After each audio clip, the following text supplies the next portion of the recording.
is doing some stream CPR there. But we do have a pretty nice draft here for the X. Quick Strikes, Extra Special, both available. Going to go over the Quick Strikes, of course, denies it from Asher as well. The stream might have fully died, unfortunately. Is it back? I'm refreshing. We're going to see.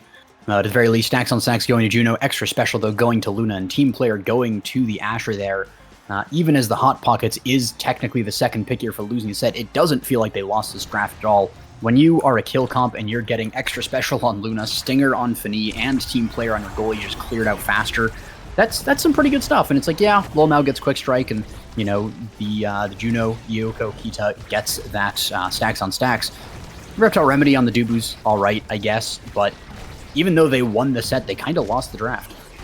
Yeah, it's a little rough, but I think that's not something that can't be overcome here. We're still at the stage of the game where it's down to the individual outplays, and it's going to really come down to the KOs. If the Hot Pockets could find a big power play, that could be the difference maker, but right now the Juno in the midfield, Katsuna is proving to be so much of a problem as Lolmao gets the setup off the corner right past Alonso. Yeah, and that is another goal here to this X, which, again, you're talking about earlier, and they even took the first set. Lolmao is coming out strong with this, and it's a strong contender here as we go forward to be this good on the X. And yeah, you have Quick Strikes now, but generally early game X, not that great. So the Barrier Beam is really nice into the Strike as well to defend against the Slime and the aggression from Juno.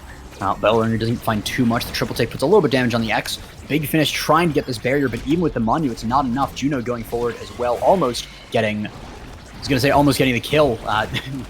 Lolmao almost dying there, but does actually kill Flowers before falling himself after a great find by Alonso off the drum, off the corner, I think it was. Just all of the knockback. Really nicely found there. The Crater Maker as well just put a little bit of damage, or attempt to put some damage on Juno, I should say. Big Finish as well to get it forward, but Naga Strike is just not letting it go through into the barrier. Dash forward as well from Alonso, pretty nice. Pass Splitter as well is enough to keep this barrier alive for now. Naga Strike now playing super far forward to try and give Juno a chance to heal. The Core Flip is forced out of Alonso, goes around the Bull Rush as well from X, not finding too much. The Core Flip, though, finding the barrier really nicely. The Log as well. That's going to be a dead Fanny as well. Flowers falling into the net there. Unfortunate, but it is going into autumn now, so that will be happening. All of the flowers falling, and much to the joy of Very Demure and Very Mindful as they keep killing the enemy kill comp, and that is not what you want to be seeing in top lines. Yeah, we live in a patch where any comp could be a kill comp, really, if they just play the damage. But the kill comp that was advertised, 2 kill players do find a KO. But look at Naga Strike, so much patience knowing that the opponents are not walking onto the ball. And those are 2 relatively immobile characters, right? They don't have dash abilities other than like Luna Dash, which can be reacted to by Naga Strike's abilities. Fanny has to really get in there, and with the cooldowns down, with the Triple Take being the only obstacle, Naga Strike had a really good win and completely nullified the power play, but the barrier will still be taken by the Big Finish and bounces off the drum. Alonso finds the goal. Yeah, really nice setup there by the entire team, even after the power play didn't quite go to plan. Was really nice, but yeah, the thing with the power play really does highlight some of the problems going for this sort of zero brawler comp. It's like we have damage characters, but they're not really brawlers. They're not really up in your face. They don't really have the ability to shove it through. Aside from Luna every now and then with, you know, the potential like dash, strike, rocket, she can kind of do some stuff, but she's usually using those abilities for KOs. And so you don't really have a brawler to try and challenge that Dubu when he's holding it there, and if you walk up, you kind of lose the advantages of your ranged characters. There's really good game knowledge by Naga as well there. That's going to be a kill, though. X going off the map again. Finally, it seems that the kill comp is finding their stride, finding the opportunities to actually get the kills. Easy, though, missing the rocket dash. The Crater Maker forces out a little bit of energy attacks from Naga Strike there as well.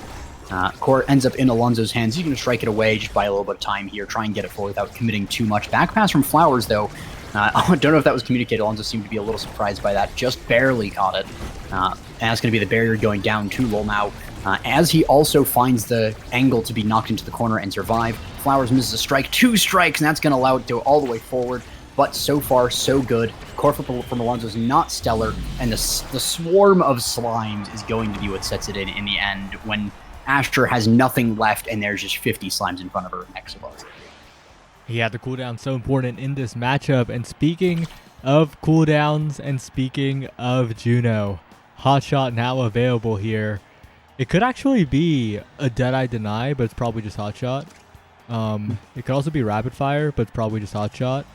Yeah, it's just Hotshot. And the question is, do you take away Deadeye? And yes, it is. Naga Strike taking away Deadeye from the Luna of ZZZ. Prizefighter still picked up, but Prizefighter is not as scary because Lola Mao and Katsuna have shown that they can KO ZZZ too. So far, they've KO'd Flowers mostly, but they have the damage capability. Yeah, and that is one of the risky things with that prize fighter into an enemy comp that has shown that they can kill. So, I mean, it's a sensible pick there. There's not really a whole lot that's good for Luna, but it might go the way of just not being an Awakening. Unfortunately, we're going to see how that goes. Almost a double barrier there found by Lolmao, but not quite supported on the back end of the play, and Hot Pockets are able to clear it out. Goes into the corner and around. Great strike war by ZZZ, gets it through this X. It is about 5 times bigger than she is. Alonso, though, just falling to the quick strikes. That early pickup and the big finish from Flowers goes backwards. Unfortunate finishing out the goal with that one. Giving the credit over to the very staggered Juno, too. That's a little bit rough, as very demure, very mindful. Now just 2 goals away from taking this game and moving on. It's all best of 1 single elimination in the top cut here. Kind of reminiscent of more brutal events, as that KO is found onto Flowers. The power play comes in, a flip forced out of Alonso, and this is such a massive advantage for VDVM. Yeah. We also saw that great somersault from Naga Strike saving the barrier, and that means they have 2 barriers up and 2 sets and a goal. This is just feeling like an insurmountable wall. The core flip as well, and the parry flip from ZZZ fails as well, unfortunately. That's going to be a kill, though, found. ZZZ stacking up that prize fighter, getting to 2 and the double barrier. This is the opportunity for that reverse sweep to begin. If you're a fan of Hot Pockets, it's going to be a long road to come back in this game, but it is possible, and it starts out with finding kills like that. But the log, that little pool noodle from Doob with the big finish, not enough to get around Naga Strike. You need a lot more than just that.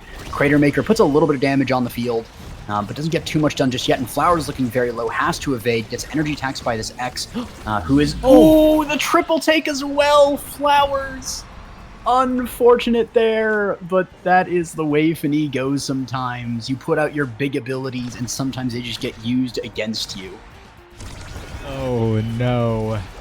That's tough, too, because Hot Pockets, they had some solid defense there. They were holding against Katsuna, but now they're in the corner, and the core is bouncing off the center, and Naga Strike's walking up, and the big finish doesn't do much, but that's the goalie taken out. That's the brawler taken out. It's just Katsuna versus the world. The misspelled Bochi the Rock character might be it here, as ZZZ, a strike war attempted, but Katsuna just winning all of them. The slime to the bottom side, a 1v3 defense on the power play, and the team's respawning.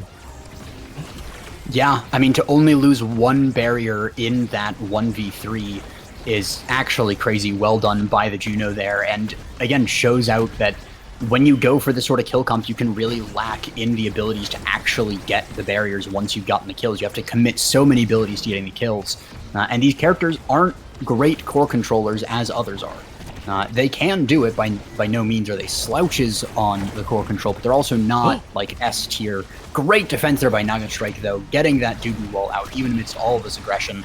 And great, almost downtown shot from Alonso. ZZZ misses the angle as well, unfortunately.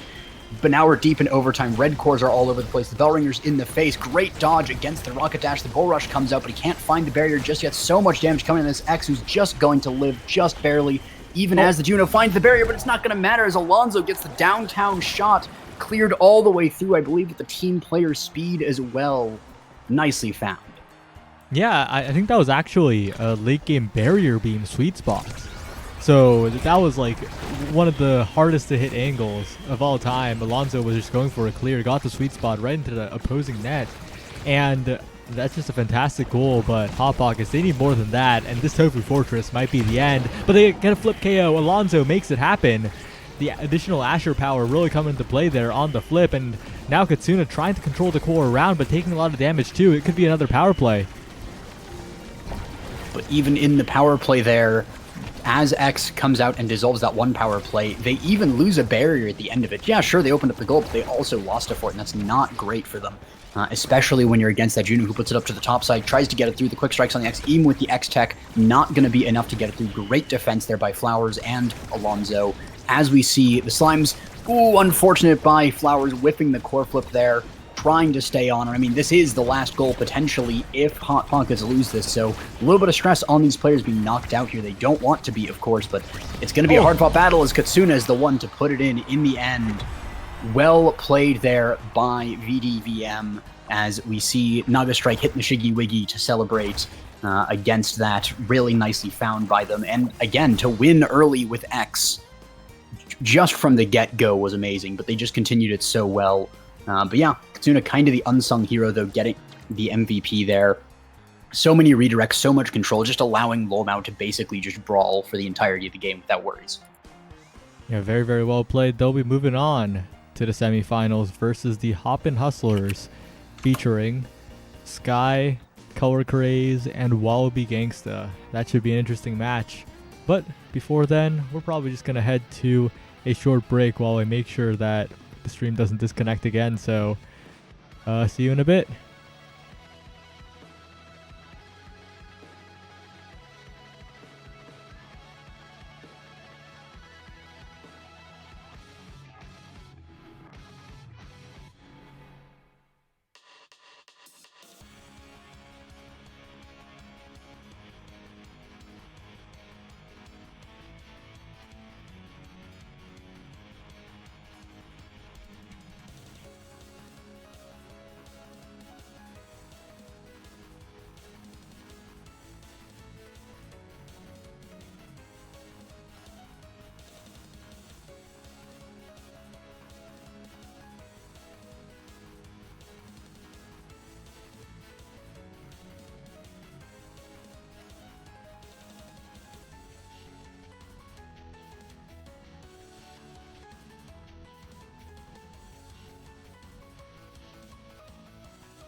Welcome back, everybody. We're here with the semi-finals. We have Discount Last Call versus Goalies Get It Done, and these two teams are looking a little stacked. Yeah, these are some strong players on these teams. I mean, there's been some strong players on all the teams, but I mean, you got Hook Resets, Mexa Casual, of course, the best player in the game. I'm kind of chatting, but also, I gotta rep Mexa. He's actually pretty good. You will be surprised by him, so that's who I'm going to have my eye on in this game. But I'm also going to be looking on Hook Resets. I've heard that he's kind of given up the era in recent times, but I mean, I'm always down for some Hook Resets Tornadoes if he pulls it out. The era, not in the greatest of spots at the moment. I would not blame him if he dropped the character. And Discount Last Call's designated coaches for this event are Gret and Dropletto, and I believe one of them might even be streaming their POV, so that'll be pretty interesting. Yeah, but we'll have to see how it goes. Yeah, once we get into the match, though, it will be on that IME's app, though. We do have that cast to last start, so we might see the era coming out. Era tends to be pretty good with that. But we do see, of course, the respect given to the Octavia, the immediate ban, the Rasmus ban to follow shortly after. Basically a requirement on Red Team on this map. If you are not first pick, you have to ban out the Rasmus, otherwise you just get a first pick against you. And even if they're a mid Rasmus on the other team, they don't really play it. At this level, their mid is good enough to hit Hook into person and get person into hole. So, especially on the might start. But I'm just seeing exactly what I expected. Finny first pick? Yeah, Finny's a great character, but this is IME's application. On the 2-3, on Red Team's picks, you get both Drakkar and Juliet. And those are the knockback brawlers that are not named Rasmus that you kind of want. So the only answer here is Asher, really. But I think Discount Last Call might have made a slight drafting blunder here, perhaps. It'll probably be Asher on that last slot. But even that feels a little rough here. Okay, they're going Kai on this, which tells me that they're going a little more core control-y on it. And of course, you know, the Giga was buffed fairly recently. So it's not the worst to catch people out, but it's going to be very difficult to do that here. So the Kai is a little questionable to me, especially when the enemy team has locked in that Drakkar Julie. Oh, and there goes Intaro retry signature brawler here. And this is going to be rough. I feel like Assertive, Vladilena, and Kilius are going to have a bit of a field day when they have double knockback brawler and can pick whatever they want on this last pick. Yeah, and especially because Zintaro's not really a knockback brawler. He can, kind of, a little bit, but he's rarely much more of a damage brawler. Unless you're super unlucky and you get caught out. And they get the Atlas as well, just in case someone slips up a little bit. They have that safety net. I don't know. I'm really liking the draft here from Goalies Get It Done. Yeah, that is...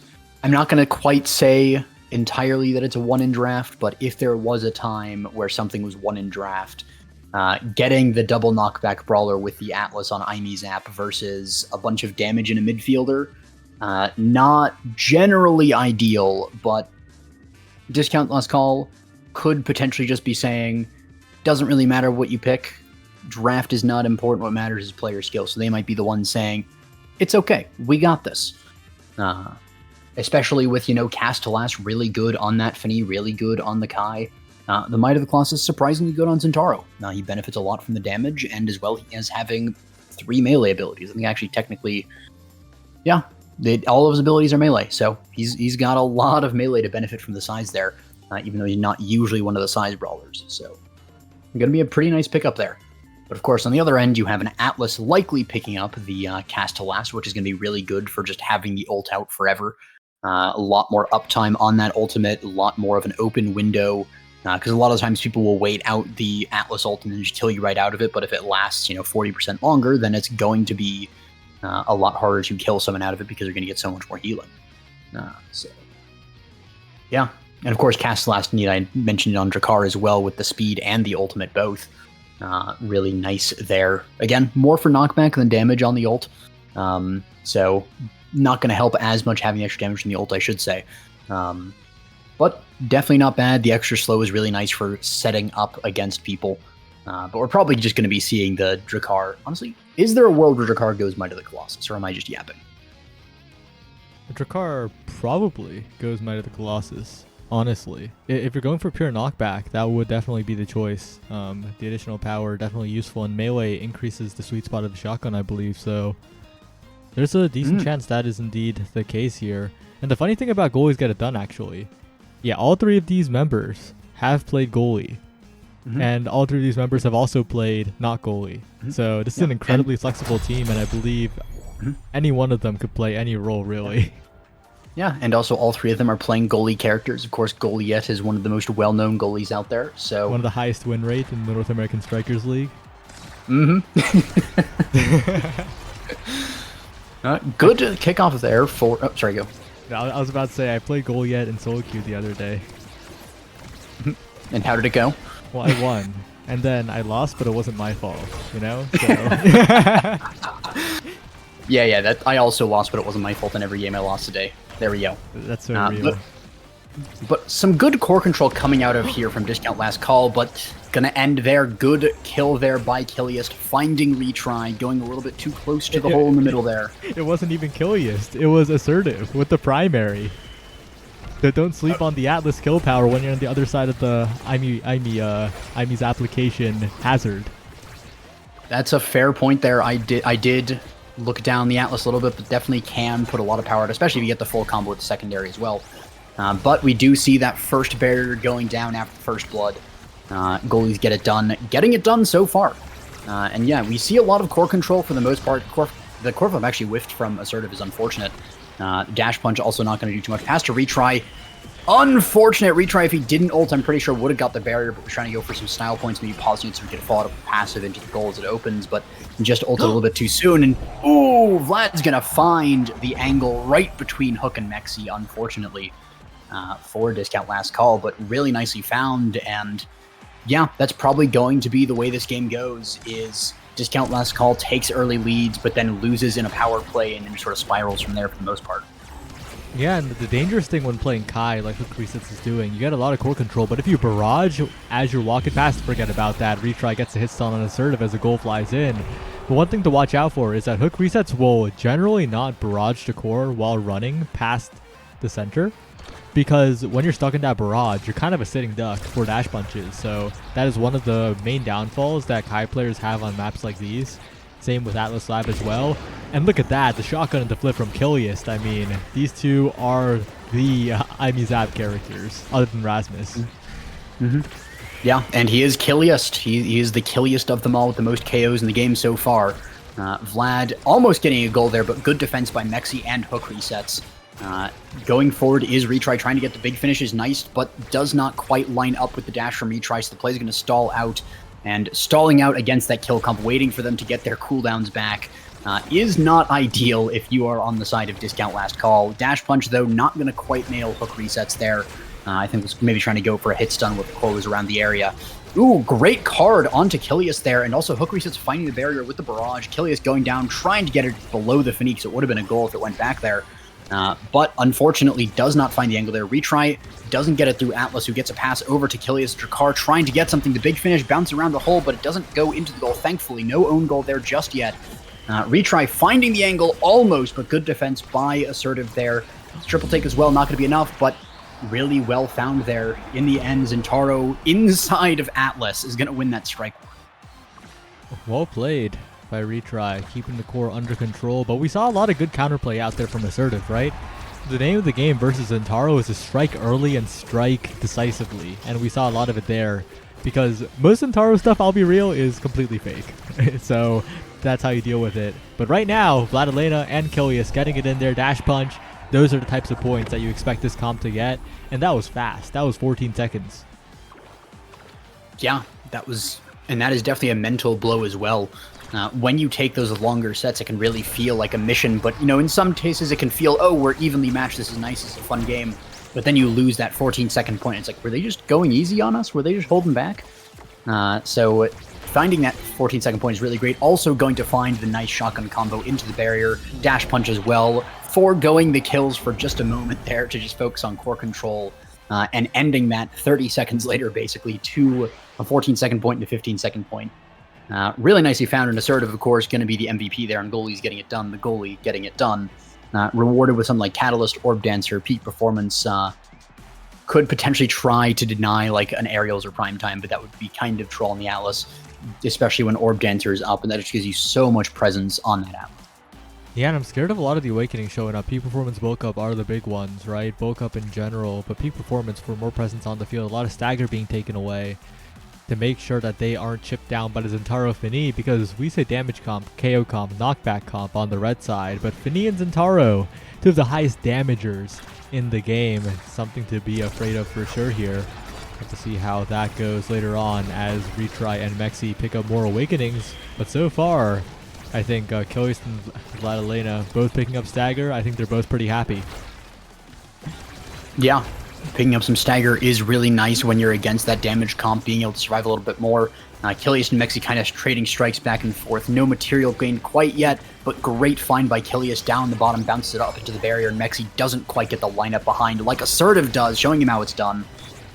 Really nice clear there by Assertive, cutting it close to the barrier, but it's really hard to not cut it close on that kind of clear. Goes around the black hole, or the hole in the middle of the map there, it's not an Atlab.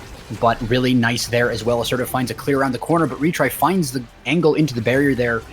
The extra size from Might of the Colossus, really putting in work there. Even though it's not a ton of size, it really does pay in dividends sometimes. Vlad also going for a dribble. The dash punch canceled nicely by a perfect core flip from Mexi Casual, but Retry's own core flip canceled by Assertive, who kept his up and is probably going to use it here very soon. There it goes. Unfortunate angle off the hole, is trying to maybe get it down to Vlad, but just going to get it back up there, and Retry is going to get passed by hooks, and that is going to be the first goal in this set by Discount Last Call. That was a very, very good goal, but that was also a very long point, right? Discount Last Call, or just trying to get past Assertive, but that's the issue at the moment. With Orb Dancer, this Atlas is very, very resilient, has plenty of cooldowns as well, has the Expanse, which is so good against Zentaro as an entire character.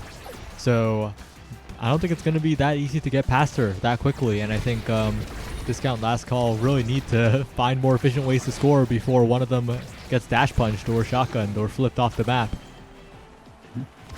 Yeah, and it is kind of a timing game of, can you survive against the kill comp? Can you win, or can you win the point before the kill comp kills you?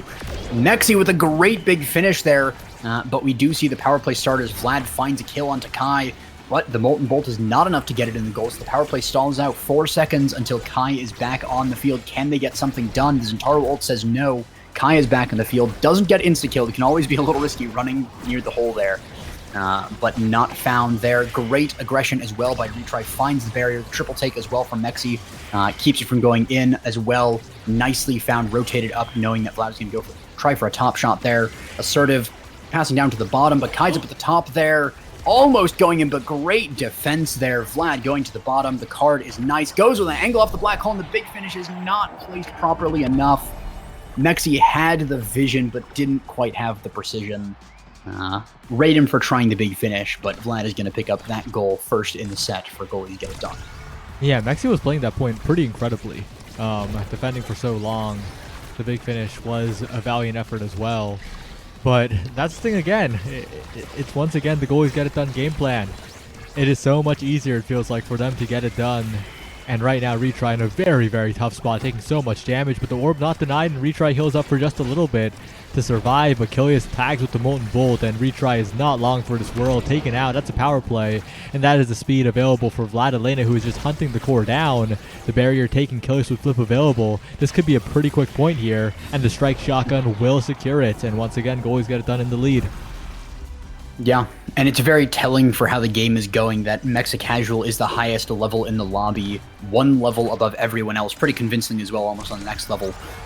Just because his forwards keep getting killed, he's the one that has to be defending 24/7. He's playing beautifully as well, going up, using a lot of forward aggression. But it's not quite enough most of the time. Again, when your forwards are down, even if they're not dead, if they're being brawled out, it can be so difficult to actually play the game for them that they're going to drop behind in levels. And Mexi trying to carry, actually doing a great job a lot of the time, but not quite so far. Triple take is really nice into the core flip from hooks resets. Doesn't get the barrier, though. unfortunate. Kilius going to be picking up on the long bottom. The shotgun is not enough to get to the big finish, but does strike after it explodes. Core flip from Mexi is really nice, gets it to retry, but a great astral projection from Atlas gets it right through. The core flip as well. Ooh, the dash punch, but great defense from Mexa Casual there.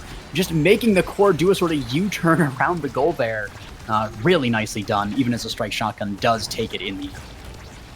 All right, Vladilena though setting up, has the flip in just one more strike, has it available, goes for the dash, misses it, goes for the flame flurry afterwards, and it's cleared away by the defensive discount last call. And Vladilena is the one who's brought low now. Retries in position, but no one's damaging Vladilena, who stays alive. Almost gets a strike on the bottom side. Not quite enough, and the barrier will be taken. Big opportunity for retry. Flip chosen not to be used. Flip missed. An amazing clear by Assertive at the perfect time.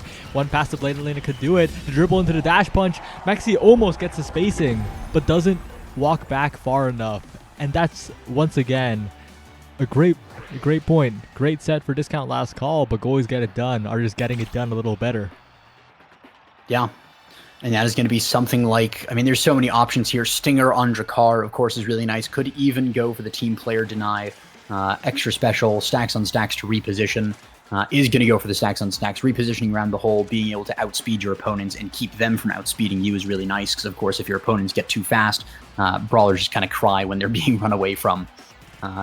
So, yeah, team player, though, does fall to Mexi, and it's going to be a huge boon for discount last call. Wait, what? Rampage on a single barrier map over Stinger?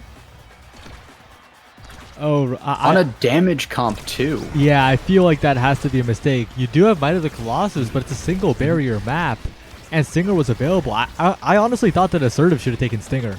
Atlas does so much damage with Stinger, it's kind of ridiculous. You should try it out in your games if you have an angle for it. If it's like a deny plus a pick, your primary, you just shred people.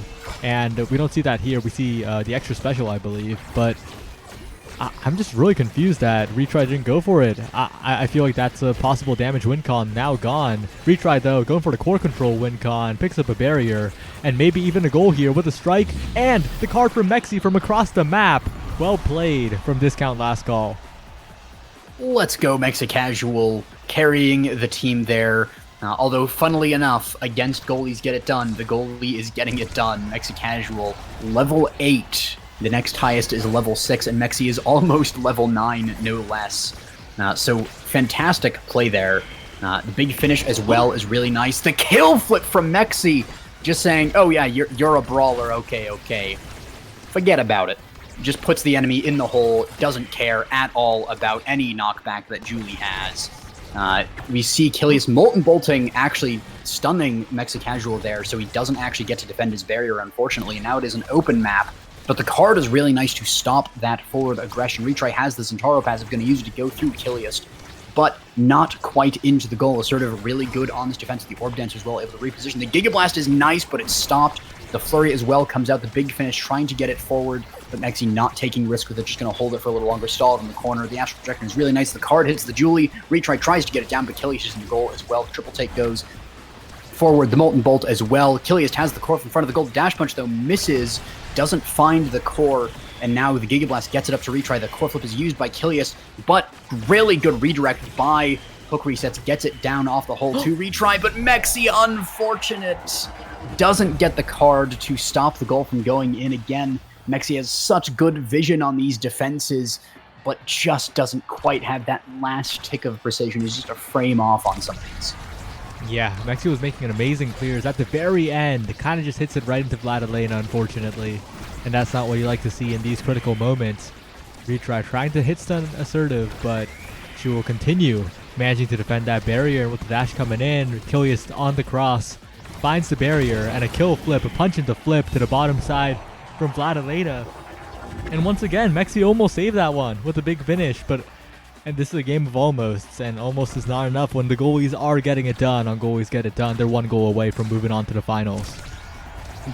Yeah, but it is also that 2.2 set comfort zone, so we can see a lot of teams pull out their second wind in these kinds of moments and really come back in a flash. Retry trying to do just that. A lot of damage to Kilius, but that cast to last Atlas ult is just putting so much health back on him. He's full HP now. The Cosmic Expanse is also going to do a lot of work in defending. Assertive is playing all the way up now. Retry is dead off the side of the map. Really nicely found there by Assertive again. Kind of the kill. Ooh, the king of the kills, but that is Drakkar going down. And now it's sort of a power play on both sides, but it's going to be Zentaro spawning first. Never mind, we have a chained triple power play on both sides. And the triple take, unfortunately, hits Mexi's own bear. Not quite prepared for this situation, as unorthodox as it is. But we do finally have Kyrie spawning. We see Vlad trying for a dribble strike into the punch, but not quite finding it. Retry as well, getting hit by the Molten Bolt, not finding it. The shotgun doesn't find it, but the strike will, and that is going to be goalies getting it done, advancing into the next round here. GG's to both teams, but goalies getting it done just that little bit ahead of discount last call at all turns. Yeah, very well played by goalies get it done. And yeah, they move on. Not a bad performance at all by discount last call, but kind of feels like they really didn't want to go to IME's app. Yeah, does not feel like that is not an IME's comp. That is not an IME's app comp there. To their credit, again, yeah, they played it really well, especially Mexi Casual. They were having the highest number of redirects in the game there. Really well played, and like I say, it was that goalies get it done. We're just a little bit ahead, but they were a little bit ahead everywhere. So it ends up looking like they're a lot more ahead than they are. As we saw, it was not one set claimed by discount last call, but they did get 4 goals there, and each of those goals, even the ones that goalies get it done score, were so close for the most part. So valiant try, valiant effort there by Hook Resets, Retry, and Mexi Casual. Well, until then, until the next match, the other semifinal, Hoppin' Hustlers versus Very Demure, Very Mindful, who we just saw. We're going to go on a very, very short break. We'll be right back.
We're here with yet another draft between Hop and Hustlers and Very Demure, Very Mindful. They're heading to one of the maps we haven't seen in tournament for ages. Inky's Splash Zone is upon us, and it's going to be a little crazy.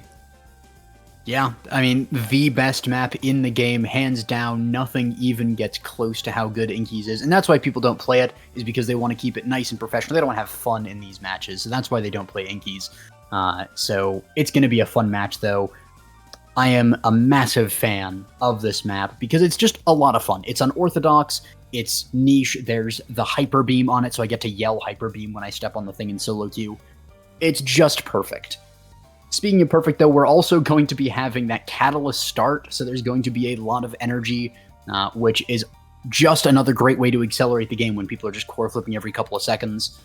So this is going to be quite the match. There's probably going to be a couple explosive entrances, especially when Vice isn't banned. We might see that pick up here, but going to be an interesting one. That's for sure. Wow, this draft is progressing quite rapidly. I do really like what Very Demure, Very Mindful have going, though. They got the Kazan and the Juno.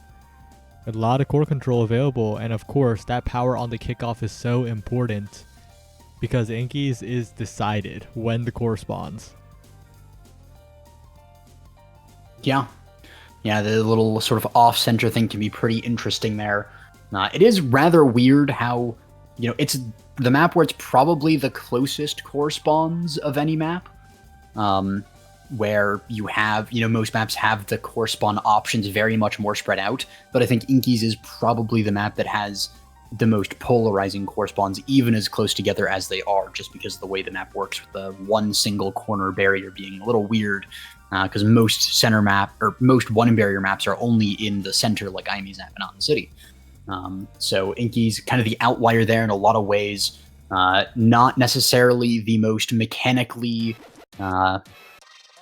It's the mac and cheese of maps, is what I'll call it. You have the filet mignons, the At Lab, where people have played it. They know what to expect. They have refined this thing. They are cooking on it to perfection. And if you don't cook on it, if you try to get any frying oil anywhere near that, you're just going to get booed out. Inky's is the mac and cheese. You just kind of throw whatever you want on there. It gets done. Things happen. People die. It's a lot of fun. Yeah, I like the mac and cheese analogy because it's also very fast too, right? You just eat it and that's your meal. You don't savor it. You just go for it. Inky's games always pretty short, relatively speaking, to the point where if we replace the entire map pool with Inky's in Mountain City, tournament runtime would be cut in half. The next OFFSEASON season lore coming out here, it's only going to be Inky's and Mountain 24/7. That would be funny, but also it would be a nightmare for all of the players, I'm sure. But we would have a lot of people that would be very good at playing Aten and Inky's, which would be an interesting addition to the pro pool if we just had a sudden influx of people comfortable on those maps and pulling them out of picks. But gonna be pretty fun. We are still waiting for the teams to ready up and get things done, but we are going to get into it fairly soon here as we have everyone loaded up and sort of doing their last flight checks before locking in for the wild ride that is. Yeah, well, apparently they're going to do even more flight checks. They're going to do a ping test right now because apparently one of the players might need to restart their computer. So we're going to be a little bit more delayed before takeoff. But Inky's Splash Zone is going to be worth the wait. It's going to be quite a sight to see, especially with these two comps, right? Very Oni Village-esque on the side of Hop and Hustlers. They got the melee goalie and they got Estelle Rasmus, That's also a pretty good comp. Hey, it could always be Dubu Ford. He kind of does cook on the Hyper Beam. You can never quite count it out. But it's most likely going to be that Dubu goalie. But yeah, it is going to be interesting, of course, once we finally get into it, which will be a little bit longer. But yeah, it is also one of the weird things, though, where you say it's Oni-esque, and that is kind of because, Hyper Beam aside, single barrier aside, it's a map that has barriers in the corner and is fairly open, so it does lend itself pretty cleanly to that sort of Oni feel, even though the barrier's a lot bigger and harder to defend. So it's not necessarily the length of Oni Village, where it just goes for like a 30-minute game where you have your Dubu and your Atlas kind of waving at each other across the map and, being iron walls. But it's also, it has a lot of that same feel where once you clear it away from your barrier, if you somehow manage to clear it away from your barrier, it kind of goes into that sort of neutral territory. People are running and teleporting around to try and get to the core and trying to get it to the other barrier to have the same thing happen. It just so happens that there's a giant hyper beam off the side of the map to also, add its own little spin to the mix. Yeah, and we're going to see a lot of Blastoise emos in the chat. Hydro Pump, if you will. But Hyper Beam, probably a more apt comparison, especially given the large recharge time. I swear they increased the recharge time. It's like longer than it used to be. It might have been. They just don't make these things like they used to. Back in my day, by the time the thing was over, I could almost use it again. And then I would go, and after I fell off the arena, I would go back up to the arena 10 miles in the snow in the 150-degree sun, uphill both ways. And I liked it because it built character and experience. By the time I got there, I was level Omega already. That's the funny part, though. Because the strikers are technically being knocked off the arena, right? Mm-hmm. Do you think the respawn timer is just the elevator travel time? Mm-hmm. You're just going there and they're just like tapping their foot, listening to some music. I'm just imagining that, like, if it's that style as well, it's like it's like customized to them. Not necessarily their theme, but it's like, Estelle's in the elevator listening to like some like smooth, like vaguely jazzy music. Maybe like a classical piece. Over in the next one over, like if Vice is respawning at the same time, you can like hear it through the walls where it's like some like heavy metal and Estelle just kind of like face palming. It's like, why did I have to get the elevator next to her? But and then X's is probably just like not even an elevator. It's probably just like somehow like manually powered and he's just like pedaling all the way up. He's got that exercise bike in the elevator. The exercise bike? I didn't even intend that, but sometimes reality is art. Mm-hmm. Well, we have to wait for Nagastrike_TTV's PC to restart. Save the hamster. Also, while we have it here, extend the time for the hamster. Negotiate with the hostage takers. Don't tell anyone, but I'll extend it on like 1 day left, okay? Okay, you didn't hear it at all here. Keep saving the hamster. Yeah, compared to like Nassel, we have like a fourth of the viewers, So, and not all of them are listening. All good. Yeah, you can extend it, but don't tell anyone, Achi. Don't. You can't do it. You can't do it. It's impossible. Yeah. You didn't hear anything. I'm sitting here with my like 62,000 bestie bucks that I got from OSAS. By betting on teams that I was rooting for, and now it's just like, well, I can only do 2K a stream. Inky Splash Zone. Mm-hmm. We're heading right into it. For real this time, I think. This is your pilot speaking as we do our last pre-flight checks. It'll be a brief 10-minute journey here with some lovely 60-degree weather here. 65 degrees by the time we land. Slight breeze, so get out the sunscreen, get out the swimsuits. It's going to be a nice time once we land. So do enjoy the flight. We do have peanuts on the side there. And if you'll look to your right, you'll see the beautiful Aten City laid out there, just in the distance over the ways. It'll be beautiful to see here. And if you look to the left and if you look down, you'll see a Dubu in his natural habitat there. It's just an absolutely beautiful airport to take off here as we're heading towards Inky Splash Zone. And of course, once you get there, it is going to be quite hectic. So make sure that you have your routes planned as we go into this. But enjoy the flight. And so it begins. Inky Splash Zone is here. We have some very core control-y compositions as expected. And we have a lot of catalysts, but surprisingly, the dash range being opted for by both Nagastrike and Katsuna here, so we'll have to see if that like really helps out. I kind of doubt that Nagastrike will get as much use out of it. The additional speed boost is nice and all, But I kind of feel like now would have preferred the Catalyst, but maybe the goalie now is the real factor here because you kind of want that speed to get the coverage. Well, one of the other things is a while ago, this is months now, they nerfed the range on the now ultimate. So you need a dash range to be able to go all the way across the map. So if you take eject button, if you're an eject button enjoyer, you kind of get that baked in. You can basically go wherever you want. But if you don't have dash awakening, you take mom boots, you can't actually teleport to support your forwards. You can only get like 2/3 of the way down the field max. So that's also the other potential to just try and hem in the goalie on this corner barrier with the now ultimate. Yeah, catching the rebound might be a factor here if we see Naga Strike blink forwards. But so far, we're seeing the usage on the Juno here. The cross-map dashes really coming into play. Dash range on Juno, very valuable. Good delay by Color Craze, though. And Wallaby wins the strike war to take the barrier. And these points are progressing very, very fast. But, oh, wait, Sky, no. Goes for the button, but half-heartedly. Leaves an opening, but that's fine. The flip will be used, the goal will be scored. And all good. Even though the barrier was taken, nothing bad happened. Mm-hmm. Yeah. It's one of the oldest gambits. You see, you give up your barrier as goalie, so that way the enemy forwards play forward more, and then there's nobody defending the goal except for the goalie, so you can, win that a little bit easier. It's really just a big brain, high IQ play. I wouldn't expect you to understand it every single time, but that's the kind of things that goes through these players' minds sometimes. They're just such big brain players that it's hard to conceive of this.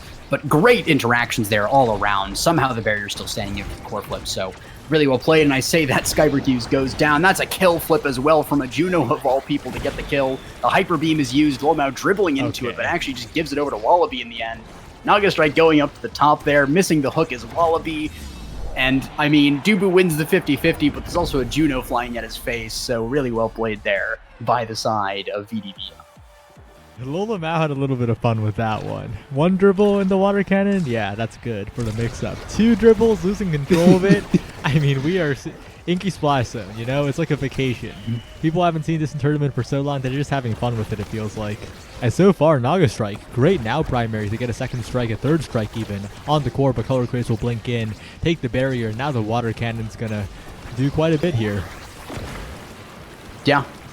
Really good for dividing the map there, keeping it away, but Juno jumping forward as well, trying to get some things done. Stun onto the goalie is going to mean the barrier goes down, forcing the core flip out as well. But now the core from the other side of that Tofu Fortress on the other side of the map there. The core flip is nice from Color Craze, but it's not quite enough to get it done. The Rose Warp as well, not enough to get it done.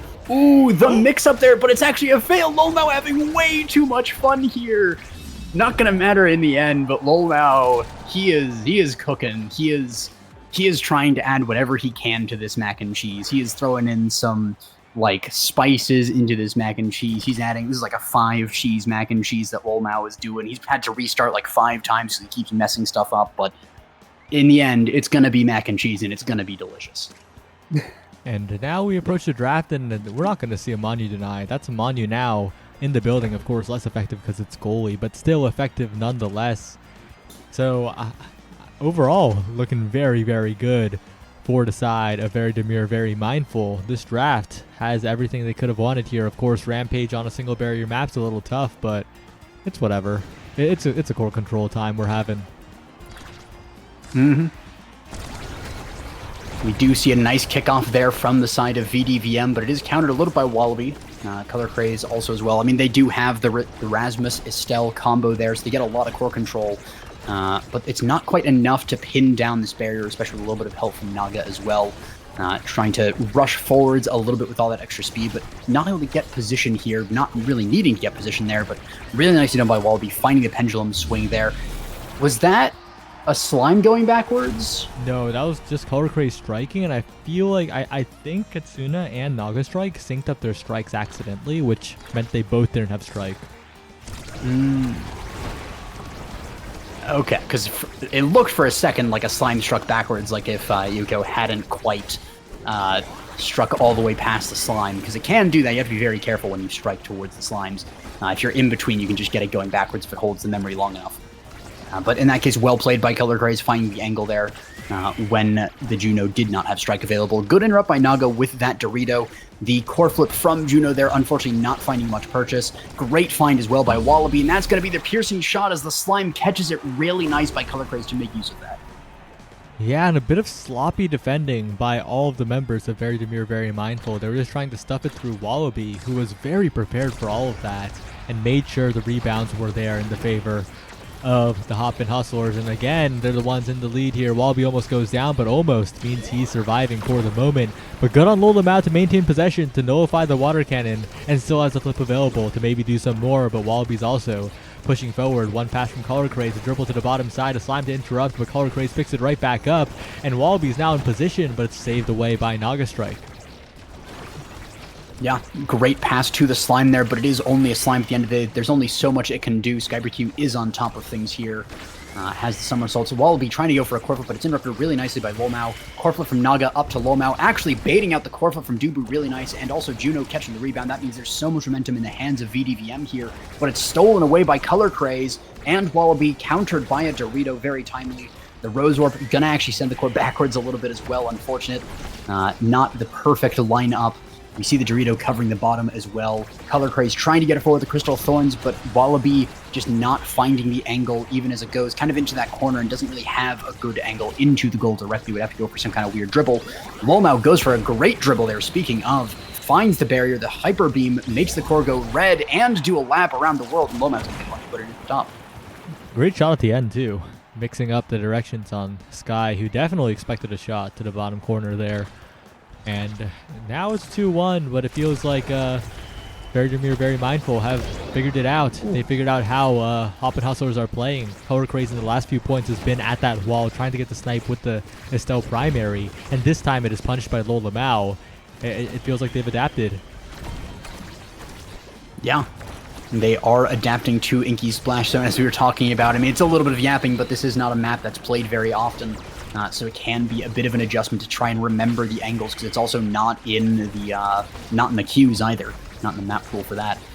So kind of have to remember the angles, remember the tech that you might have not had too much experience, except maybe in some sort of weird and twisted scrims run by Jigsaw or something, to have people play on this map with the Hyper Beam instead of getting practice. Great kill flip though in the corner, but it's not going to matter. Lolmau finding the rebound as SkyBRQ did make use of the Inky specific tech. When that barrier is down, it does mean that the corner is available, but unfortunate as just didn't get the perfect angle past the Kazan. Yeah, and that always bothered me. Why not just make all of the corners not available? Why only half of them, you know? It's so confusing, but wait a second, what's not confusing is this passing play. I mean, Very Demure, Very Mindful. First 2 points, they were looking a little lost, but they just observed the game plan of the Hoppin' Hustlers, and they're counterplaying perfectly now, and they win another set. Mm-hmm. Yeah, and rewarded quite handsomely for it with, I mean, so many good awakenings for Kazan. Perfect form 1-2 might. Could even rotate midfield and take team player away from Dubu. I mean, we're not going to see that, but it could happen. Gonna hold the draft for a little bit, though.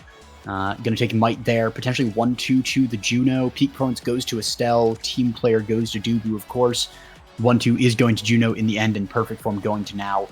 Maybe looking to potentially go if Juno takes the, if Estelle takes one of those, then now could take the other. But in the end, they get a lot of what they want there. And I mean, yeah, perfect form is nice for the extra speed on that Estelle, and also a little bit more survivability, so you don't get just killed off the edge randomly. But in the end, I mean, perfect form is pretty nice to get on now. Not the worst thing in the world there. Of course, 1-2 punch on Juno is insane a lot of the times, especially on a map like this. It is very open. You can see the red cores proccing all over the place. So I think a draft, yeah, handedly won by VDVM. And VDVM, of course, with so much control over the map as well. Naga Strike, in particular, I think, the player with the most question marks going into this on VDVM as a team. But they have been performing very, very well here. Wallaby goes for a mix-up, can't quite get it. A flip available from Naga Strike, passed to Ikiyokita there. I said the correct name, which is the wrong name for the player. You know, my bad. As the Slimes continue to press it forward, and this 1-2 punch is going to be such a threat if it ever goes to overtime. And so far, now Mai interrupting Wallaby, making sure that the core cannot go to the guy with flip. But Wallaby with the hook will force it into his hands, and it will be a goal for the Hoppin' Hustlers. Yeah, we have seen them take some early leads in the sets. There's no particular stacking item that is, as far as the sets are concerned.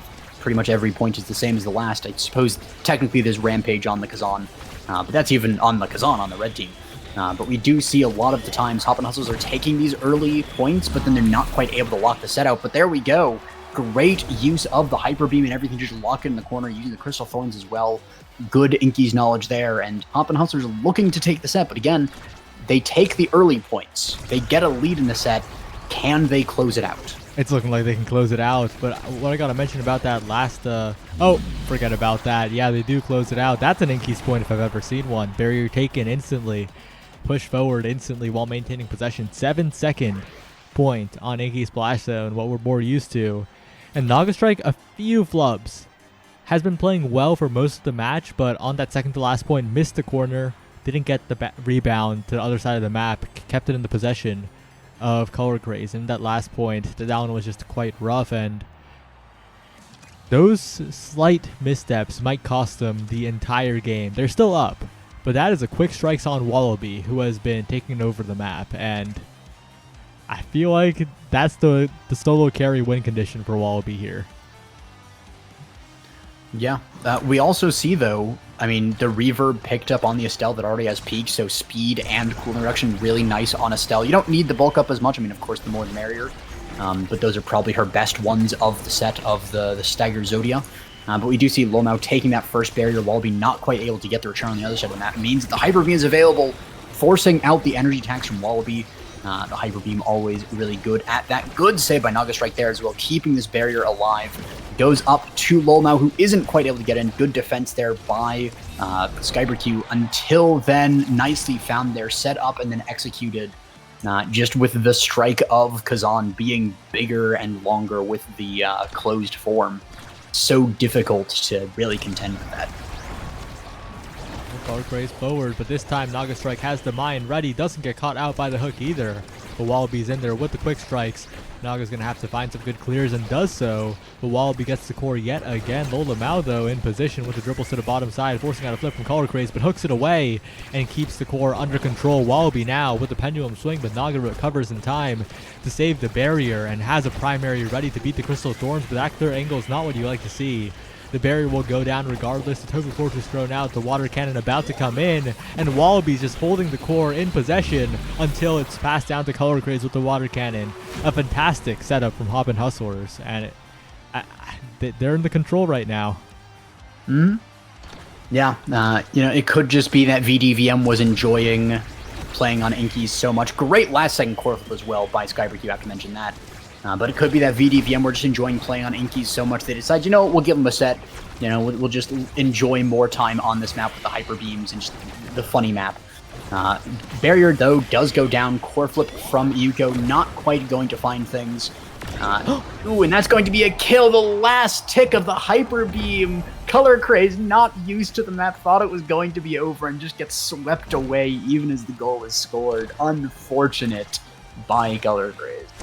Yeah, that's possibly the worst possible time, too, because if Color Craze was alive, that could have been a save even, I feel like. But they're still in control, right? They still have the tools necessary. Sky has the Tofu Fortress pushing up. Wallaby has the quick strikes. But Lola Mao, one opportunity, one strike for a win on this Kazan. It will be all it takes here. Trying to hit stun Sky away as Yuko keeps the core under control. And Naga Strike is just chilling. That's the power of the Now goalie, just throwing out those creations when you're not under pressure. And the slime from Yuko will open up the barrier to flip from Naga Strike. Not quite enough. Lola Mao with the hook attempt with the strike. Will strike ward the flip. And very demure, very mindful, will advance to the finals. Yeah, they were mindful of their opponents and gave them one set, one goal just to make them feel good about themselves. But in the end, they take it. Some solid Inky's gameplay, a lot of fun things. We got the Hyper Beam kill. So everything is right in the world as we advance here. But always a fun map to see when it does appear. Again, it's not necessarily the most practiced map. It's not necessarily the map that has the craziest angles. It's just some solid fun to see every once in a while. So I do appreciate the teams for going to this one. Regardless of how they got there, most likely it was one of those ones where, you'll leave it up to the end just because, you don't want to waste a ban on it. And you know that your opponent is going to ban it. And it's like, hold on, we could actually play this map. So kind of funny how that works out sometimes, but really great to see in the end. Yeah, and now only 2 teams remain. Very demure, very mindful, and goalies get it done. I think heading into this, the team that I thought was the strongest was goalies get it done. Very demure, very mindful. Also, quite the powerful team, I think. I think those two, just looking at the players, maybe not the top 2, but definitely both in the top 3. Yeah, definitely a lot of, strong players in this one. And, some good surprises here from players, sort of playing above. And we were talking about Alonso earlier.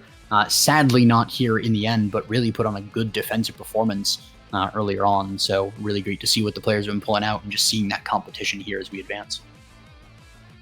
Well, before finals, we'll have a bit of a short break. Don't go anywhere. The finale of Draft DIFF Offseason Redux in just 3 minutes or so.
Hello everyone, we're back with the finals of Draft Diff Off-Season Redux. We have Goalies Get It Done versus Very Demure, Very Mindful. Two of the strongest teams in this tournament. Well, wait, no, they're in finals, my bad. You know, you come in for the insightful commentary, and I'm not providing that right now. I mean, you're not wrong. They are the strongest teams. They made it to the finals, and there were some strong players and some strong teams they had to go through. So, not a stretch to say that they are strong teams. So it'd be nice to see what they have in store for us. What map were we going to again? It was Tycho Temple. I could just look at the stream. I'm dumb. Tycho Temple here, you're going to be looking at a Big Fish explosive entrance start. So Rasmus and Zentaro going to be banned away. Pretty stock standard there, I would say. Nothing to stretch on banning Rasmus on the Big Fish start and Zentaro on the explosive entrance. But that does mean that we are going to have that IME picked up likely with the explosive entrance, although Big Fish is a possibility. The X, though, with the Juno 2 support, I think we've seen this one before. Somehow vaguely familiar with that one. Yeah, it's something that they've done before, but this time they are picking the now goalie, right? Pretty confident on that one after the last game, it feels like. Yeah. And yeah, I mean, if you have the warm-up, then it is really nice to just have that, take it into another game, be a lot more confident, a lot more comfortable, no dissonance of being on a different character, especially if you switch massive playstyles and you go from like a now to like a wall goalie like Dubu. But speaking of that Dubu, there is a world where we go explosive entrance on the IME and goalie for the extra range, and then we get to see a Dubu forward. It's probably not the world we're living in, but it could happen. Sorry, I'm typing up a post for Coscore General right now. He's yapping, a professional yapper here on many different servers. He's got a lot of things very, very busy. But we are going to be getting into the game now, so I am not busy, and I am free to yap all day about this stuff. We're going to be having that Dubu, Octavia, and IME, so there's a lot of options for core control on that team. In locking it down in an area, whether that's Dubu on forward or goalie, is going to be really nice to see. And of course, Octavia can be a little bit interesting. When you have that X now Juno, you can do a lot of damage if you can lock down the Octavia. But you're not going to be chasing her down with the X. You're not going to be doing much damage with the Juno, and now can do some damage if you kind of get your thing set up, but it might be a little difficult to actually take out this Octavia. And yes, it is Dubu forward. Yes, I called it. I wasn't confident in the call. I should have just been. But Dubu forward, of course, is actually really good on Tycho Temple specifically. You can really lock it in the corner and basically just guarantee a barrier unless they have like a core flip or something. So really good to see. We see that flow state Octavia up at the top there. Just popped right off the bat. Actually, the cord goes around the log. The somersault also goes wide. And the strike does as well. Not a perfect start to that Dubu forward from Vlad, but is going to be warming up. We see that barrier going down as well, the first barrier to VDVM. Goalies getting it done. Ironically, the goalies are the first ones to lose their barrier in this one. Yeah, Vlad Elena going in, taking a bit of damage, but still going in nonetheless. And this is the game plan, right? The Octavia sends it over to the Dubu, and they stuff it through with the creations and with the base drop if necessary. So it'll be really up to Yuko and Lola Mao to deal the damage to the Dubu to take out half of that game plan. But even if you take away half the game plan, this Killius Octavia is still going to be a bit of a threat, and with no redirect on the Slimes, it was a bit of a scary situation, but they get out of there alive. Yeah, first blood onto the Dubu there, but even in that power play, they don't really get a ton done. We still have that one barrier standing for the side of goalies get it done. Two barriers go down on VDVM. And, you know, yeah, we're just seeing Naga Strike passing up the core flip into a counter flip there. Nicely played by Naga Strike and as well by Assertive. Able to, you know, get out the enemy goalie core flip using your own goalie core flip, because of course that is the IME goalie teleporting across the map to use core flip. Good find by Juno in overtime with that red speed. Able to find that last barrier and finally open up the goal here, but in the end, it's going to be Vladilena on that Dubu forward, finding the goal past Naga, who only has so many abilities, and now goalie really can be very good in some cases, but in a lot of cases, you have to have a lot of time to set up. You have to be rock solid on your predictions. And if you're even slightly off, it can really be disastrous. Yeah, and slightly off there as well. Actually, Strike Wars the flip of Yuko. Katsuna not going to be happy about that one, but Lola Mao's going in, manages to pick up a barrier, doing some damage here. It's still a tough spot as Kiliast is taking quite a bit of damage. Good second strike by Yuko with the dash in, exactly what you like to see, but Vladilin is just dribbling up, gets control of the core, and even though Kiliast is low, Kiliast is still alive here, and once again, goalies get it done in the lead, it feels like. Yeah, and Octavia still keeping that flow state up, still being, accelerated by that very fast. Now it finally goes down, but it's the other side of the map. Great stun, though, by Yuko, making sure that Kiliast doesn't have the opportunity to strike. The bull rush into the strike, and Loma just going to let it strangle there for a second before finally hitting it in. Absolutely devastating by Lolmao on that X. Of course, we've seen that before, that X early game from Lolmao, surprisingly quite strong. And I believe we've seen them go a point down and then actually sweep sets before, so could just be the tale that we saw earlier. But of course, with that Dubu forward, there's a lot that can be done around just locking the X in a corner away from people, locking the core in the corner. A bit of an interesting interaction there. I think there was a strike from Vlad that interrupted the core flip from Kiliast. But it gets it done in the end. Naga holding on for dear life on this line. Very close to death if there's a somersault available from the Dubu or anything like that. But is going to stay alive, and so will the point. We see Kiliast trying to dribble. Great secondary by Naga Strike there. The proximity drone able to get it forward and around. Somersault is really nice. Has the core as well. Going to use it there. Goes for a bounce off the drums, but it's not quite perfect. Gets it to Kiliast, but Kiliast doesn't get it in. Kiliast now goes off the map, but sort of misses the glitch pump as well. Doesn't quite get the angle. The cyber swipe is nice though, with the strike to follow. Gets it over to Naga Strike. A lot of time bought, especially by the 2 Fortress that was had a core flipped core inside of it. Usually not what you want to find in your meal. But that's also going to be Octavia just narrowly not dying purely because of the drum. Would have certainly gone off the map had she not bounced off of that one. But yeah, really nice play there. The glitch pop as well. Assertive, just way too good to fall for a simple core flip in your face 50-50. And that's going to be the goal going over from Vladilina. I mean, that was an insane read by Assertive there. I thought that was surely going to go in. But I just had the prediction. Locking it down, making it happen. Goalies are getting it done as we speak. Vladilena almost dying, but the bounce off the center. Double barrier, Kiliast pushing forward. Lola Mao trying to do the same, but barely missing the angle. Not quite double barriering, but looking for the barrier nonetheless. The slimes are going to help, but the firewall sentry, not enough to keep it away from Lola Mao, who is rampaging forward, trying to win the strike war, but it's a little difficult on 90 ping. Kiliast, though, beaten by the now primary from the other side of the map. A KO found by Lola Mao. A lot of meter built up for everyone, it feels like, as Kiliast once again maintaining control somehow. The primary used perfectly. It's sent around though, and once again the save is made. Yuko with the pass up. Katsuna trying to find an opening, trying to find a shot to the top side, but Kiliast once again is saving the way, and you got to watch out for those cross map flips on Taiko Temple. But the slime is perfect to cover that. Yeah, great usage of the ability by Yuko there, leaving the slime behind on the secondary jump. Ooh, the proximity drone into the kill on the enemy goalie. Nice sequence there by the side of VDVM. The proximity drone gets it forward and gives Lolmao speed enough to go forward and just, I mean, it just takes out. I mean, Lolmao is just a one-track mind at this point. Just see enemy goalie, kill enemy goalie. Goalies might get it done, but they can't get it done if they're dead, and there is no Atlas on this team to save them, and the only healing in the game is on now the other team.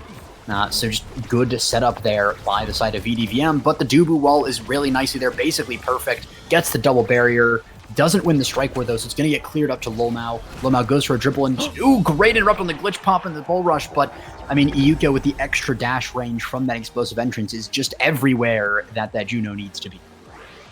Exactly what Very Demir, Very Mindful needed there, and they're rewarded with a little bit of hot shot. But if you're the side of goalies get it done, you're not too mad about that either. You got extra special perhaps on the Dubu, and it's going to be hard to take Octavia away from some speed here. Of course, you'll take Chrono Boost, but Peak Performance or Twin Drive, both very good options on that Octavia character. Yeah. We see Heavy Impact, though, going the way of Now is going to be really nice. Resets on that secondary when it's picked up. When it's picked up near the core and an ally, that's enough to get that reset. So good cooldown reduction as well as more impact damage. And with the explosive entrance to boot, this is a very, very deadly now secondary if you get caught by it. But that doesn't matter if Vlad just gets a double barrier and is looking to close the game out in just a couple seconds. Pass up to Achilles, and that's an 11-second point. They could do it right. They could do it again. Extra special Dubu. Cooldown will refresh. They could do a similar setup as long as the Dubu can keep the core under control here. That's the threat of a composition like this with the Dubu forward. Just trying to score that quickly. Always get it done. Could get it done. And this time, they're Tobu fortressing right at midline. And Vladilena is just getting control so early. Lolamau fishes it out though. And this just might be very, very mindful. Clawing back control at the point, but they get no barriers on that push. Yeah. But the red cores from that Juno, that hot shot doing work. The X Maximus as well, just such a massive hitbox to go around. So really nice by Lolamau to just keep it in there. The secondary from now is nice, but it's not perfect. Doesn't get it in the goal. The core flip is nice, but Kilius is just running interference with the log with the strike, putting so much pressure there and just really narrowing the window that's available. Kilius does actually pass into the bell ringer. Kind of awkward there to reset the flow state. But, ooh, and that's a missed strike going from Assertive. Unfortunate, was not in the perfect position. That's going to be a goal going the way of VDVM once again. Yeah, and as we head later into the game, as the natural skilling kicks in with more and more awakenings, we're going to start seeing a lot of damage pressure coming out of Verdemir Very Mindful. Of course, the X is going to be hitting people. But also the chip damage from the Juno and the Now is a big factor when the target is as big as the Dubu, and the Octavia naturally just gets hit so much and has pretty low stagger in general. We'll have to see if that becomes the difference maker here. But so far, goalies get it done, are still getting it done, still equalizing in barriers. But, you know, maybe the future is now. Vladilena is almost dead. And the Yuka goes for the KO, but slimes the core right into Vladilena's face, and they lose all their barriers. Yeah, ooh, that's going to be a kill, though. Dubu going off the field. Of course, that is his one weakness on the Dubu forward. He's fairly squishy. Good core flip from Assertive, but Lolamau just able to send it right back where it came from. Ooh, the Juno trying to go for a creative angle off the middle barrier there. But it is predicted, is defended. The somersault goes wide, though. The glitch pop gets it a little forward, but not perfectly. Still in the control of VDVM. Juno trying to get it to X, but not quite managing. He finally gets it over. The glitch pop counters the bull rush really nicely with the strike as well. That was insane by Assertive to actually defend that. I thought it was for sure going in. But we do see it stabilizing a little bit. The Dubu wall is really nice. The core flip forced out, and Naga goes up and around. Oh, ooh, the log! Countering the Dorito, saying, I don't need that high-tech robot drone increasing size triangle nonsense. I'm just going to shove a log right there and get it around. That was ridiculous. And such good defense from Assertive in that point. I thought for sure it was going to go in, but somehow it is fished out. And somehow it becomes a point in the favor of goalies get it done. And now I think VDVM are in a bit of trouble here. They do not want that Octavia to get a good draft. They do not want this Dubu to get even better. But that's a double barrier from across the entire map. And you have to think that goalies get it done are on the path to getting it done. But wait a second, one pass could do it. Lolamau has flip available. Ooh. And that time, Assertive not getting the prediction.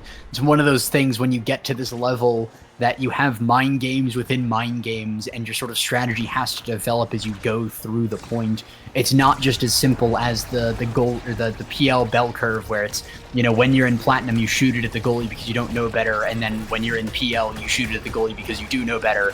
Now you have to sort of consider where it's like, oh, in the past they did this glitch pop here, so I'm going to go down now because they're not going to be expecting that. But as I say that, Vlad finds a double bear in this of the map, but we do have Lolamau dribbling, maintaining control, actually hits Vladilena into the center there as well. The core flip was really nice from Tilius to save that from going into the barrier, keeping the barrier alive.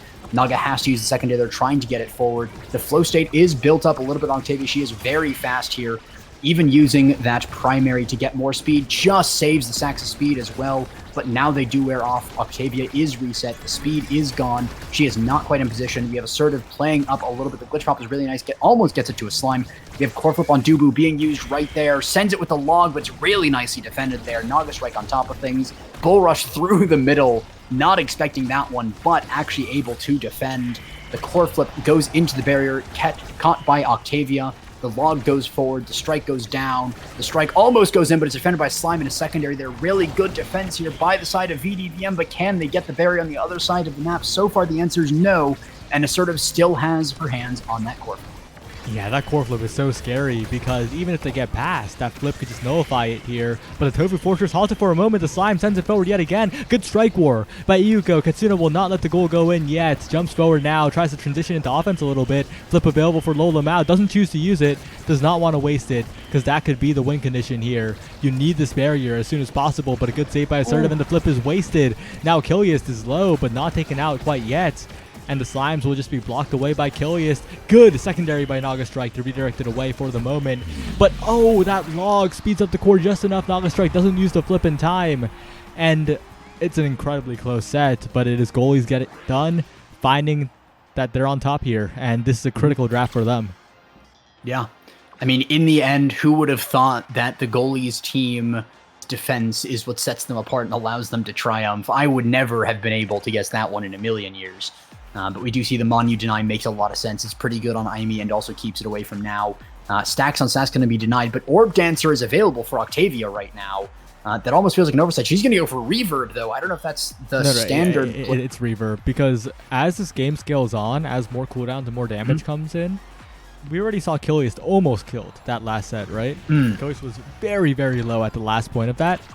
And that's only going to get worse, plus peak performance scaling on that Reverb. So Kiliast is sitting on a pretty good build at the moment.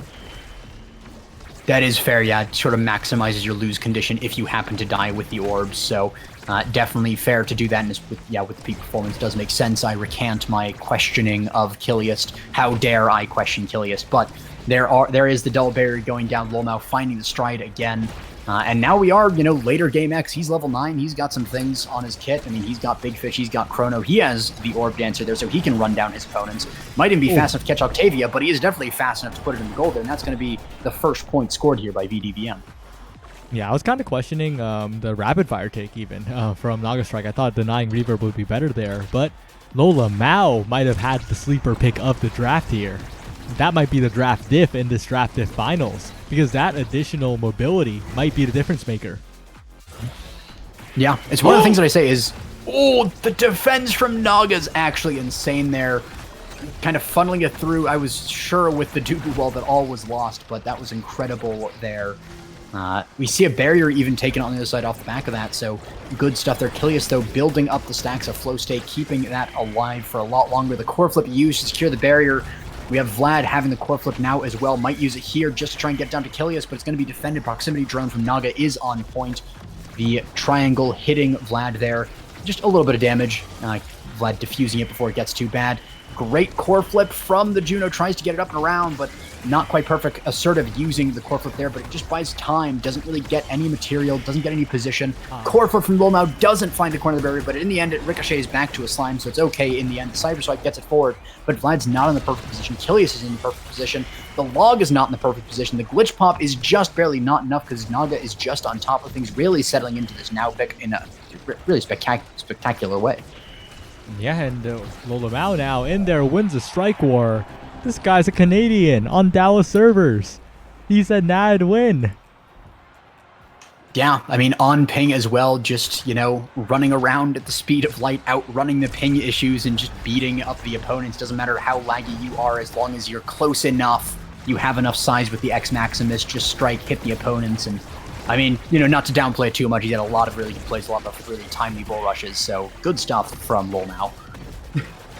He had to jump forward from Iyuko. Katsuna trying to push it forward here as Lolmao uses that speed to move around, but it's ineffective. Good defense comes out from goalies. Get it done, and a rare miss strike, a missed position from the Juno. That's going to be a point for goalies get it done in a set that they desperately need to win. Yeah, I mean, very close to winning the set was VDVM and taking a comfortable lead, but goalies get it done. They are starting to lock in a little bit more, even diffusing the triangle with the somersault as well, so it doesn't hit the core. Good stuff there. Dribble off the center, dribble off the bottom, log into the barrier. Nicely played sequence by Vlad there to secure that, but there is still one barrier left up. It's one barrier to one barrier now. They've evened it out. Lolmao almost at that core flip, going to be needing to watch on that ability, but Kiliast just finds the barrier kind of offhandedly with the strike. Same thing with Juno, finding the angle between opponents. The proximity drone is really nice to get it up to the Juno, but they're not quite able to get too much done. But Lolmao has that core flip, has the dribble in the corner, going to go for it and just gets it right through. Only so much you can do as assertive there. I think I sort of even tried to go for an evade save there briefly, but it's just not going to work out there. Lomao was really on top of things. Yeah, good attempt, but it is Lomao who comes out on top. And once again, we have a bit of a scary draft, but it is a draft that Very Demir, Very Mindful are happy to be the ones leading in, because this is a big opportunity. Take away the quick strike. Of course, there is a little bit more for Kilius to play here. The perfect form going to be a lot of value, but that's double orbs, isn't it? That is Lomao going to have a field day. Yeah, I mean, speed and cooldown reduction, usually not the X awakenings, but they are some sleeper stats on X, I tell you, that if X is able to get enough speed, not even a ton of speed, just enough to catch up to his targets, it's amazing. Gets the double barrier as well, really nicely picked up by VDVM. The Bull Rush doesn't secure the goal, but it does put them in an awkward spot. The X Maximus as well, I believe, was proc there for a little bit. The Flow State managing to find a lot of speed to get that barrier. The Dubu Wall not finding the barrier there, but off the back of it, it is in the end. After locking in there long enough, it's kind of a matter of time. We see that ultimate coming out of Octavia, and the secondary is the thing to put it in. Was a worthy try to stop things from happening, but it was a little too late. But yeah, as I was saying, with X, if you have enough speed to catch up to your opponents, you can just beat them up and there's nothing they can do about it. So speed is actually really sleeper OP on X in a lot of ways. Couple that with the more cooldown reduction to be able to just keep bull rushing in a lot of these situations, to keep using X Maximus, and you really do have a lot to contend with on the side of Goalies Get Done. Yeah, Goalies Get It Done needs to start denying these goalie orbs from Lomao. That guy's just strolling in, picking up the orb, getting the speed and the cooldown refreshes, and doing a lot of work there. But Tofu Fortress, extra special Tofu Fortress, so valuable on this Dubu, and a flip in will secure it. Goalies Get It Done are back in the game, and I think a lot of it is Lomao is pushing forward quite a bit, getting the goalie orb and dealing a lot of damage, but that's Lomao not in the midfield, helping out with the control, which means Kilius and Vladilena are pushing up even more comfortably. Yeah, but it is one of the things, as long as we see the Juno able to get it forward, we see so much pressure on them. The core flip is used. The arrow is actually really nice with the bell ringer into the strike as well. It's almost enough, but solid defense by the goalies get it done. In the end, though, Lomao finally finds the strike war versus Kilius to get it done. And that is going to be their first goal of the set. And the potential to reverse sweep into the winning set here would be really nice to see out of EDVM. But yeah, it is a tough wall to climb there. A lot of things to get done. And as long as you can get it to Lomao when he's playing up, then there's a lot that can be done, because as an IME, you're trying to keep it away, you're trying to keep it forward. You have a lot of forward pressure. You don't have as much back defense. That's two barriers going down, though, and it is looking dire for the side of EDVM as Dubu scores it. And now they take a second set here, and yeah, X is scaling. Yeah, X has double orbs, but that's it doesn't feel like he's scaling. Yeah, I don't believe we've seen it yet, so that is cast to last for Octavia, unless she wants like a Catalyst, but I don't think she does. So it's most likely going to be Catalyst going the way of that X, which will be really nice on him. But yeah, it's going to be a little bit dicey here, because again, X technically scales. He's going to go for the bulk up.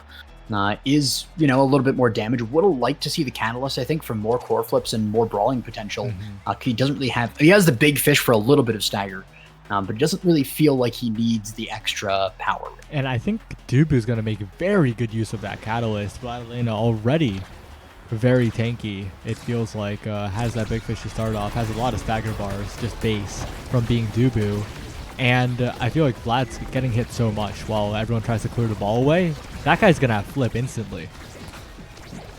Yeah, we're going to see it building up a lot more as this goes on. We see a lot of abilities used just to get the core out of this corner here, whether it's, into the barrier, out of the rest of the map, either side, but nobody wants it to wait a really second, Lolamao's killing the ball. Yeah, I mean, but it doesn't matter. Assertive finds the angle to just get it forward. And that's one of the things. Yeah, X can do a lot in the back line, but he needs to have the core with him. Otherwise, you just give up core control for the rest of the map. And it's like, yeah, Assertive is low, Kilius is low. But at the end of the day, you can be at 0 HP in this game. It's not even a case if you only need 1 HP. You only need 0 HP. You can be as staggered as you want and cast all of your abilities just fine. So unless he gets the kills or at least puts them out of the way, there's not a lot done. But that is a good start there. Finding two barriers, really nicely done. Double barrier secured. They are the point down, though. Barrier nicely defended there by Naga, finding the strike, finding the way to run to the top there, sort of going for the down clear. But Juno finding a great jump into Slime there with the hot shot speed. Is a lot of speed. Gets it Redcore up to the top there, sort of not expecting that one. Killius a little too far forward. They're not expecting to have to double goalie and defend at the top. So tying it up 1-1, 2 sets to 2 sets. Going down to the wire here. Lola Mao pushing forward, trying to get the strike, but a little bit early, I think. But still doing a lot of damage. Picking up the goalie orb yet again, not denied, importantly, by the side of goalies get it done. And that means Lola Mao gets to glide across the field. Killius is looking incredibly low. Bull rushed almost all the way across the map, but no flip available. And that's a barrier taken by Vladilena, who's almost at flip. And it goes right past Naga Strike off the drum. A great angle by Vladilena. And a missed opportunity from Very Demir, Very Mindful. And goalies get it done now, just 1 goal away from taking the entire tournament. Yeah, and it's not quite a reverse sweep because I believe it was kind of like a 1-set-to-1 set deal.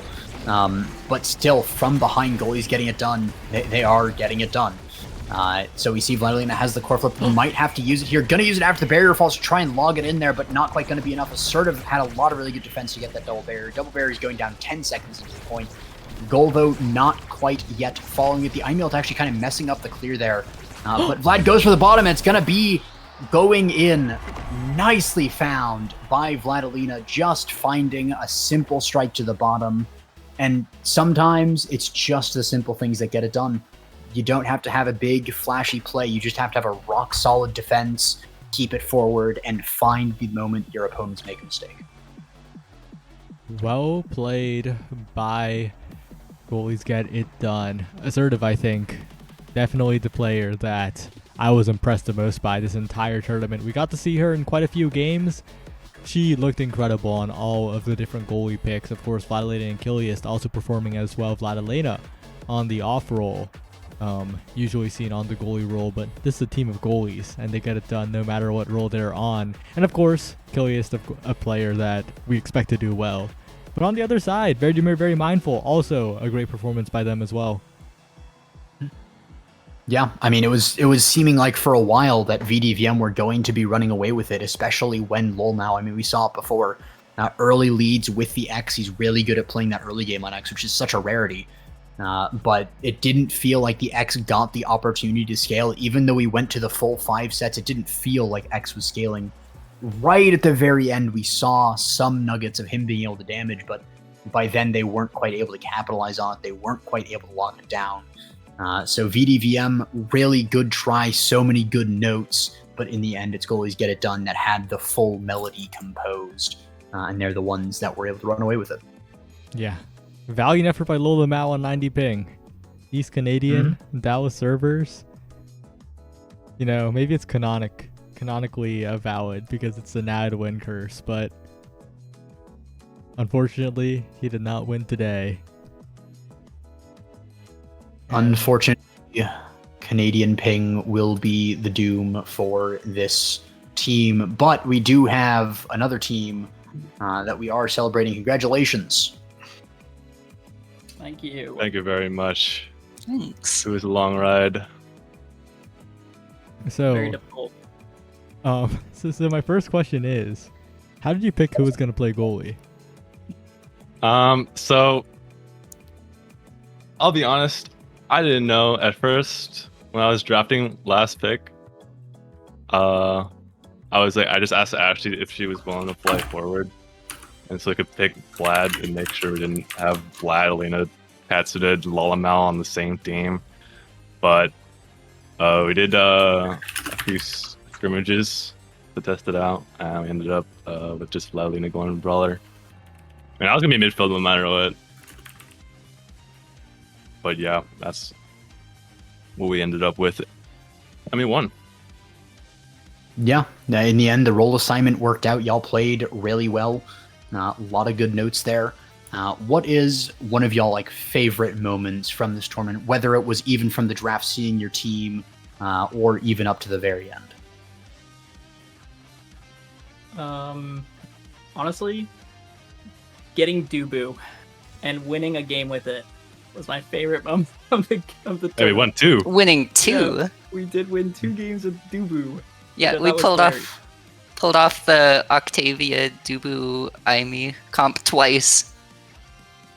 Wait, twice? Yeah, another. I think it was like semifinals or was it the quarterfinals?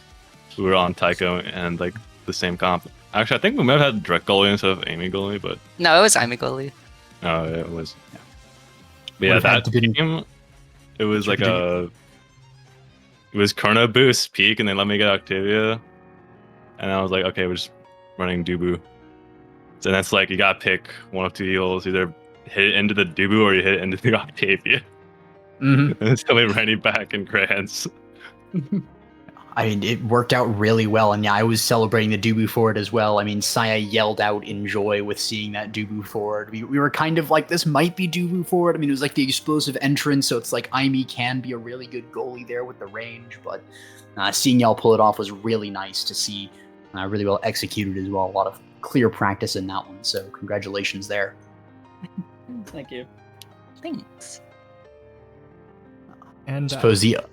go for it. No, you go. I don't have anything insightful to say. Don't worry about it. I was just going to ask one of the classic questions, of course, the shout outs, if y'all have any, whether it's, there was coaching and stuff apparently in this one, anything like that, if y'all want to just shoot some names out. Definitely a shout out to Julock for the one game that they were in our chat for watching the stream. Yeah. Julak was the actual secret MVP. Yeah. The moral support. Nice. Shout out Edators. Great group of people there.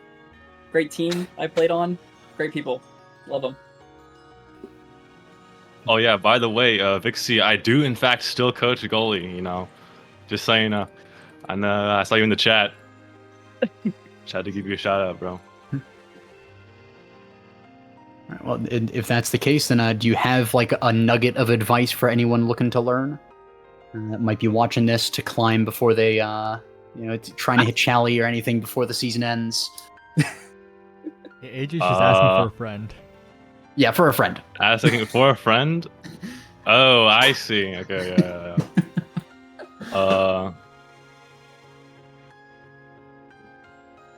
Yeah. Dang, this is a hard one. I don't actually even play goalie in freaking solo queue anymore, dude. That's just fine. buy the broken stuff and fly. That's fair. Block and Finny. Alright. There you go. True. Finny with movement speed. That is the way to climb. All right, Sai, I believe you had one more question. No, my question was just, well, it's time to wrap it up. Any last things you want to say before we end the stream? Yeah, shout out to all the captains, Oh. all the people that let Katsuna get Lolamau first pick. I thank you, Otherwise, I wouldn't have the narrative that I got from this. This always get it done, lore. And yeah, no one else to say. All right. Well, if no one else, then thank you very much for coming here. Congratulations to you, and thank you to all the other players as well for playing, the viewers as well for viewing, and letting this just be a great environment, seeing everyone cheering. Always great to see, always great to cast. Thank you as well to producer Saya running double duty here, casting and producing, so massive shout out to him. And of course, Achi running things behind the scenes too. Thank you to everyone involved, but I think that's going to do it for tonight, so thank you all very much. See you around. Bye, thanks for watching.